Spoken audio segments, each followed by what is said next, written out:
ஒரு குட்டியான கிளாஸ் ஜாரில் மினிமல் செட்டப்பில் ஒரு டெரேரியம் நான் 2 மந்த்ஸ் முன்னாடி பண்ணியிருந்தேன். ஸோ அதை எப்படி பண்ணால் என்ன பிரச்சனைகள் வந்துச்சுன்னு சொல்லி இதில் பார்க்கலாம். எனக்கு கிளாஸ் ஜார் 10 டேஸ்க்கு அப்புறம் தான் கை கிடச்சிது. பட் அதில் உடஞ்சிருந்தது. அகைன் ஆர்டர் போட்டால் 10 டேஸ் ஆகும்னு சொல்லி அக்வேரியம் க்ளூ வச்சு ஒட்டிட்டேன். வாட்டர் ஃபில் பண்ணி பார்த்தப்போ லீக்கேஜ் எதுவும் இல்லை. ஸோ டெரேரியம்க்கு அதை செட் பண்ணி யூஸ் பண்ணிக்கிட்டேன்.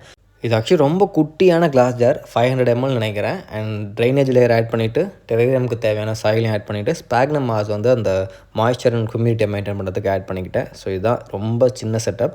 அண்ட் இதில் எனக்கு சின்னதாக ஏதாவது டிஃப்ரூட்டில் பண்ணணும்னு ஆசையாக இருந்துச்சு. பட் இதுவே ரொம்ப சின்னது. அதுக்குள்ளே வைக்கிற மாதிரி பண்ணணும்னு நினச்சேன். சம்திங் க்ளூ பண்ணி குட்டியாக ஒரு டிசைன் பண்ணி வச்சுட்டேன். இந்த செட்டப் நான் ட்ரை பண்ணப்போ என்கிட்ட ஸ்பெசிஃபிக்கான டெரேரியம் பிளான்ஸ் நிறைய இல்லை. ஸோ அப்போ என்கிட்ட என்ன இருந்துச்சோ அந்த 2 பிளான்ஸை மட்டும் மினிமலாக ஆட் பண்ணிக்கிட்டேன். அதோட டீட்டெயில்ஸ் நான் கேப்ஷனில் கொடுத்துருக்கேன். அண்ட் இதை ஆட் பண்ணதுக்கப்புறம் ஸ்ப்ரே பண்ணிவிட்டு என்கிட்ட ஒரு 1 வீக் அப்புறம் ஷீட் மாஸ் வந்துச்சு. ஸோ அதையும் ஆட் பண்ணிக்கிட்டேன்.